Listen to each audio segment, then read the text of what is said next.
오늘 무릎을 이렇게 쓰면 몇 달 안에 일상 걷기가 훨씬 힘들어집니다.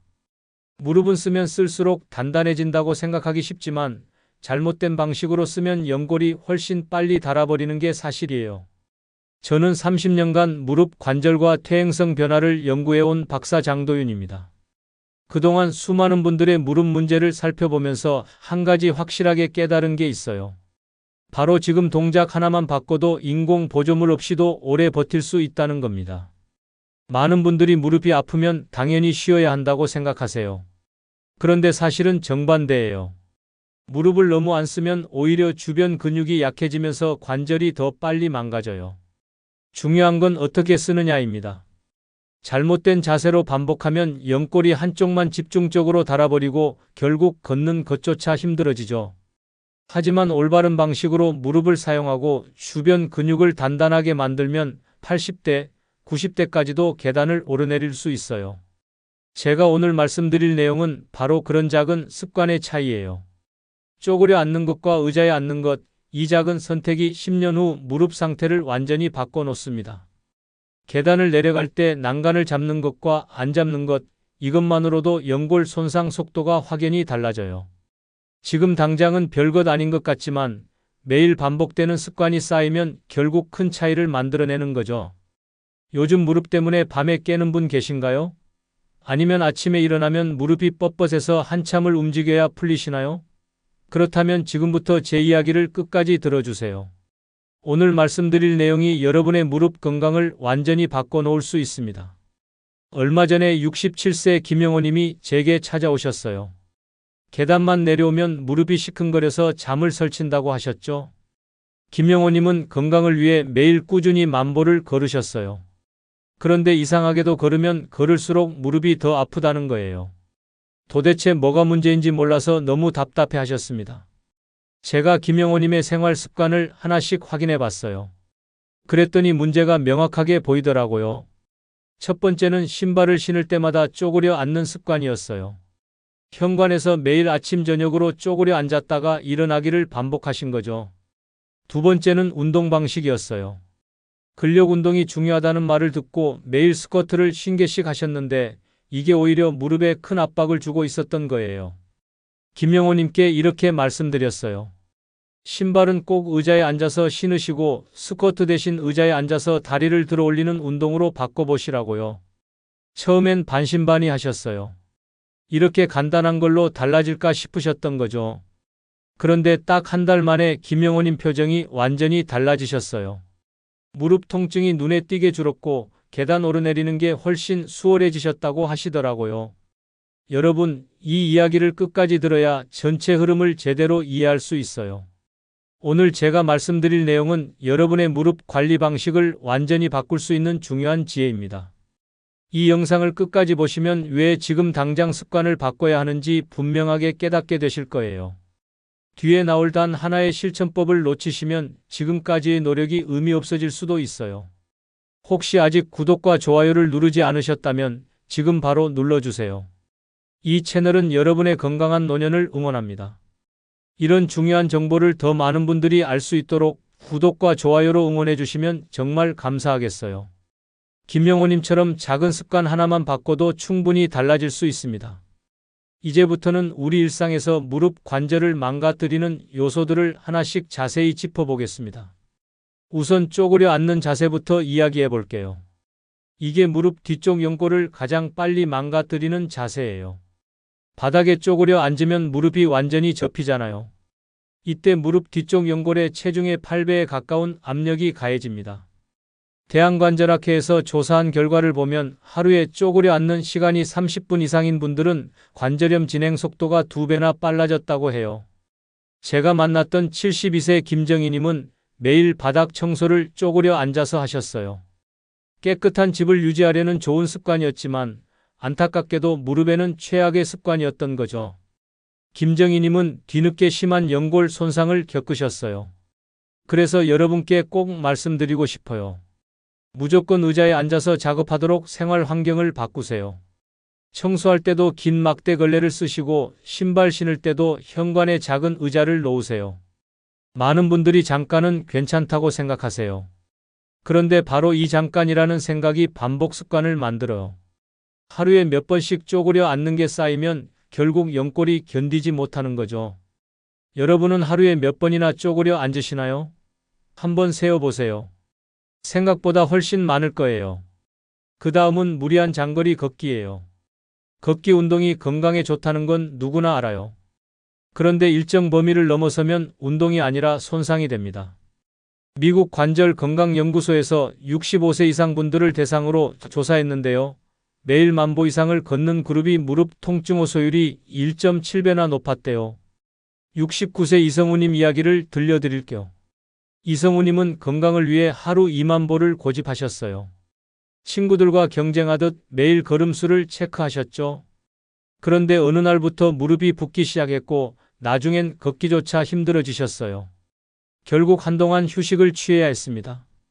여러분께 꼭 말씀드리고 싶은 건 걷고 나서도 통증이 없다면 그게 적정 범위라는 거예요.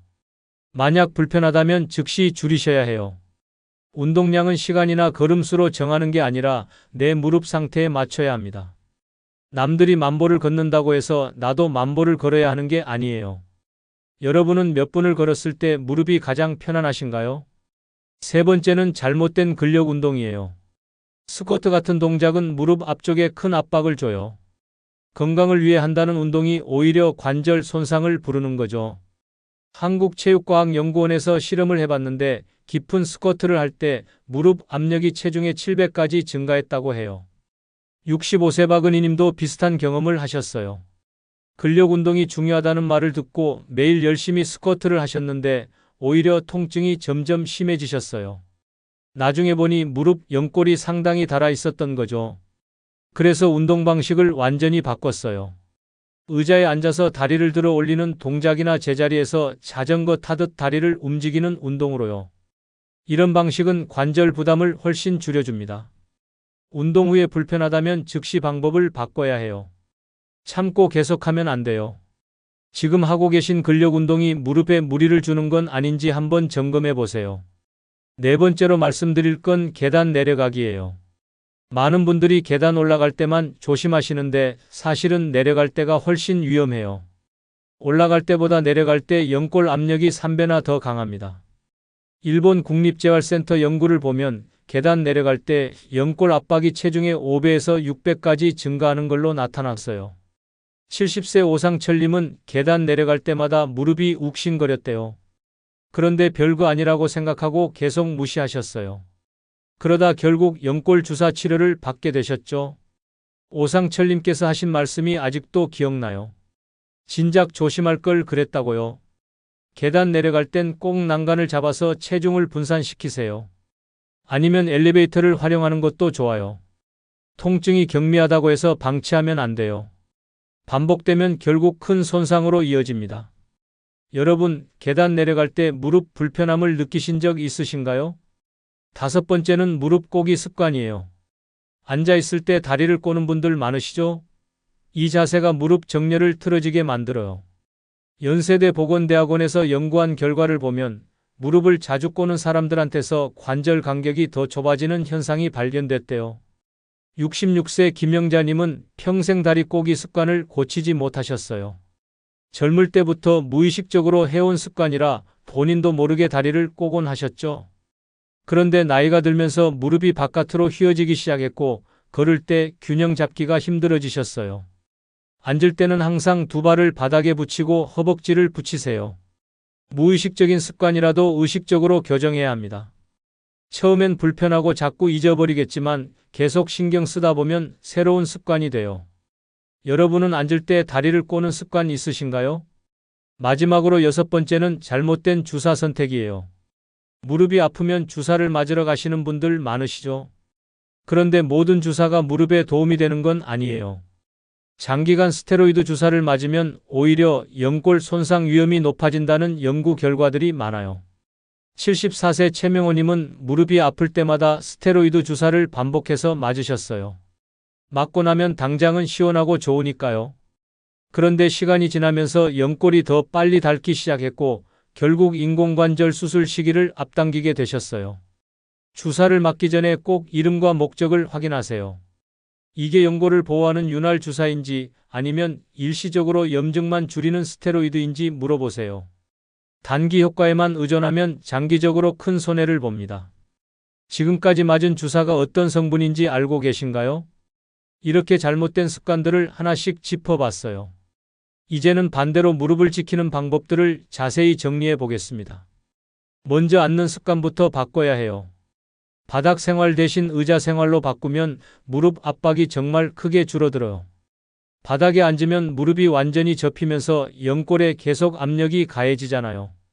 그런데 의자에 앉으면 무릎 각도가 90도 정도로 유지되면서 압력이 분산돼요. 처음엔 불편할 수 있어요. 평생 바닥에서 생활하셨던 분들한테는 의자가 어색하고 불편하실 수 있죠. 그런데 반드시 적응하셔야 해요. 무릎 건강을 위해서는 꼭 필요한 변화예요. 주방에서 설거지할 때, 거실에서 TV 볼 때, 이럴 때마다 쓸 수 있는 작은 의자를 곳곳에 배치해 보세요. 생활 패턴이 자연스럽게 교정됩니다. 아직도 바닥에서 생활하시는 분 계신가요? 두 번째는 통증 없는 범위에서 걷기예요. 무릎 상태에 맞는 운동량을 스스로 찾는 게 정말 중요해요. 남들이 10,000보를 걷는다고 해서 나도 10,000보를 걸어야 하는 게 아니에요. 어떤 분은 5,000보가 딱 맞을 수도 있고 어떤 분은 7,000보가 적당할 수도 있어요. 운동 후에 통증이 생긴다는 건 곧 경고 신호예요. 내 무릎이 이만큼은 힘들다고 말하는 거죠. 오늘 걸은 뒤에 불편하지 않다면 내일도 같은 양을 유지하세요. 만약 불편하다면 바로 줄이시고요. 본인에게 맞는 최적 걷기 시간을 찾으셨나요? 못 찾으셨다면 이번 주부터 천천히 찾아보세요. 세 번째는 허벅지 근육을 강화하는 거예요. 대퇴사두근이라고 하는 허벅지 앞쪽 큰 근육이 무릎을 잡아주는 가장 큰 보호막이에요. 이 근육이 튼튼하면 무릎 관절에 가는 충격을 흡수해주고 체중을 분산시켜줘요. 그런데 주의할 점은 무릎 구부림이 심한 동작은 피해야 한다는 거예요. 앞서 말씀드린 것처럼 깊은 스쿼트는 오히려 무릎에 무리를 줘요. 대신 의자에 앉아서 다리를 쭉 펴서 들어 올리는 운동을 하세요. 제자리에서 자전거 타듯 다리를 움직이는 것도 좋고요. 스쿼트를 하더라도 아주 얕게 무릎이 발끝을 넘어가지 않게 조심하면서 하세요. 여러분은 허벅지 근육 운동을 꾸준히 하고 계신가요? 네 번째는 체중 관리예요. 체중 1kg이 늘면 무릎에는 3kg에서 5kg 압박이 더해져요. 걸을 때 무릎이 받는 충격이 체중의 몇 배가 되거든요. 그러니까 체중이 5kg만 늘어도 무릎 입장에서는 15kg에서 25kg이 더 얹힌 거나 마찬가지예요. 단기간에 급격하게 다이어트하는 건 좋지 않아요. 오히려 건강을 해칠 수 있어요. 꾸준하게 조금씩 조절하는 게 안전합니다. 저녁 식사량을 조금씩 줄이고 규칙적인 식사 시간을 지키세요. 간식도 조금씩 줄여나가시고요. 요즘 체중이 조금씩 늘고 있지는 않으신가요? 지금부터라도 신경 써보세요. 다섯 번째는 주사 치료를 올바르게 선택하는 거예요. 무릎 주사에도 여러 종류가 있어요. 연골 윤활을 돕는 주사가 있고 재생을 보조하는 주사가 있고 인대를 강화하는 주사도 있어요. 종류에 따라 목적이 완전히 다르거든요. 스테로이드 남용은 반드시 피해야 해요. 당장은 시원할지 몰라도 장기적으로는 연골을 더 빨리 망가뜨려요. 치료를 받기 전에 주사 이름과 효과를 직접 확인하세요. 이게 어떤 목적을 가진 주사인지, 얼마나 자주 맞아도 되는지 꼭 물어보세요. 지금 맞는 주사가 어떤 목적을 가진 것인지 알고 계신가요? 여섯 번째는 생활도구를 활용하는 거예요. 무릎 보호대, 지팡이, 계단 손잡이 같은 건 하중을 줄여주는 아주 좋은 도구들이에요. 부끄러워하지 마시고 필요할 때 적극적으로 쓰세요. 다만 주의할 점은 너무 오래 의존하면 근육이 약해질 수 있다는 거예요. 보호대를 하루 종일 차고 있거나 지팡이에만 의존하면 다리 근육을 안 쓰게 되거든요. 필요할 때 보조도구를 쓰되 근력 운동은 꾸준히 병행하세요. 균형을 잘 맞추는 게 중요해요. 보조도구를 현명하게 사용하고 계신가요? 일곱 번째는 정기 점검 습관이에요. 무릎은 진행 정도를 조기에 파악하는 게 가장 중요해요. 문제가 생기기 시작할 때 빨리 발견하면 간단한 방법으로도 충분히 관리할 수 있거든요. 그런데 너무 늦게 발견하면 이미 손상이 많이 진행돼서 회복이 어려워요. 증상이 없다고 방심하지 마세요. 연골은 신경이 없어서 초기엔 아프지 않아요. 아프기 시작할 땐 이미 상당히 닳아있을 때가 많아요.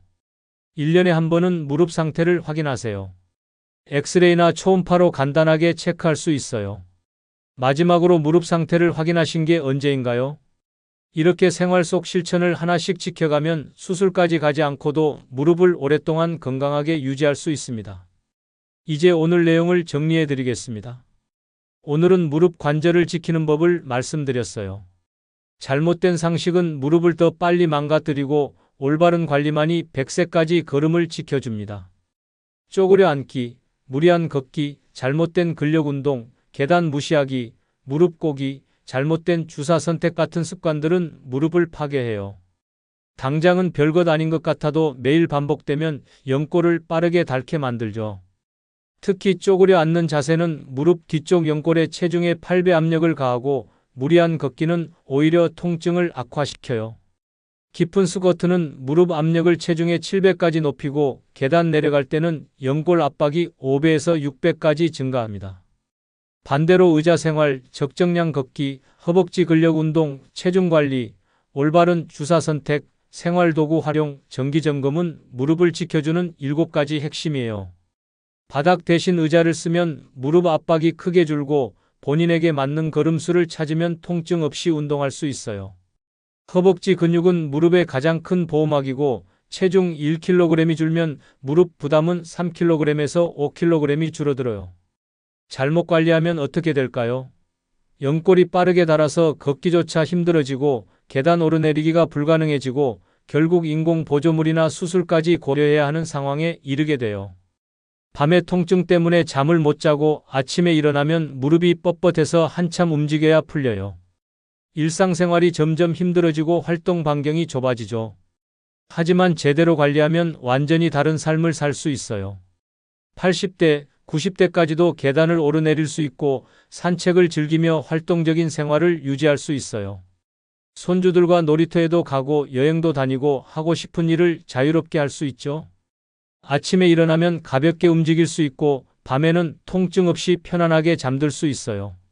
오늘 당장 실천할 수 있는 단 하나의 제안은 쪼그려 앉는 습관을 당장 끊는 거예요. 현관에 작은 의자 하나만 놓으세요. 신발 신을 때, 물건 집을 때, 청소할 때 모든 순간에 의자를 활용하세요. 이것만 바꿔도 무릎 건강이 확연히 달라집니다. 지금 당장 의자 하나 구해서 현관에 놓아보세요. 다음 영상에서는 무릎에 좋은 음식과 나쁜 음식을 구체적으로 정리해 드릴게요. 연골 재생을 돕는 영양소가 뭔지, 반대로 염증을 악화시키는 음식은 뭔지 자세하게 말씀드리겠습니다. 식탁에서부터 무릎 건강이 시작된다는 사실 기억하세요. 여러분은 지금 무릎을 어떻게 관리하고 계신가요? 오늘 말씀드린 내용 중에서 바로 실천할 수 있는 것부터 시작해 보세요. 작은 변화가 큰 차이를 만듭니다. 여러분의 경험이나 궁금한 점을 댓글로 남겨주시면 제가 하나하나 읽어보고 다음 영상에서 다루도록 하겠습니다. 건강한 무릎으로 오래오래 활동적인 삶을 사시길 바랍니다.